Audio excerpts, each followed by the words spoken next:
Matapos humupa ang baha, putik naman ang iniwang sakit sa ulo sa mga residente sa ilang bayan sa Nueva Ecija. Ang namerwisyo naman sa ilang bahay, mga trosong tinangay ng baha. Balita hatid ni Cesar Apolinario.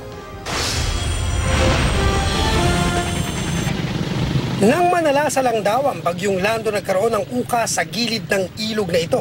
Ang dahilan daw, ang napakaraming trosong tumama sa lugar. Sa malawak na palayan, makikita ang sirang mga pananim. Nagkalat din ang mga troso sa paligid. May mga troso pa nga na nasa tabi ng kabahayan. Maraming bahay rito ay nasira rin ng mga trosong kasama ng rumaragasang tubig baha. Yung mga troso, inikit ng troso ng malalaki yan, kaya nauka. Yan, yan o, nauka.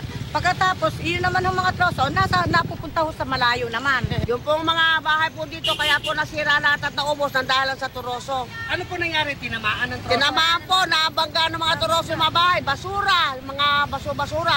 Nakabagak nga doon sa bagak doon, dami. Para mapakinabangan, namulot ng troso ang mga residente at ginamit sa pagpapatayo ng kani-kanilang bahay.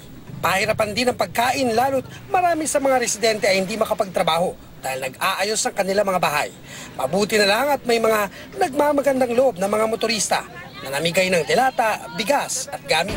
Nakakapagtrabaho po ba yung mga asa-asawa nyo? Walang trabaho ngayon? Nasira po lahat yung pananim eh. Kaya po alam.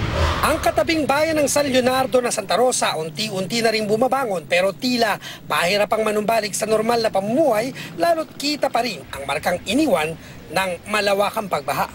Lubog pa rin sa putik ang mga establishmento.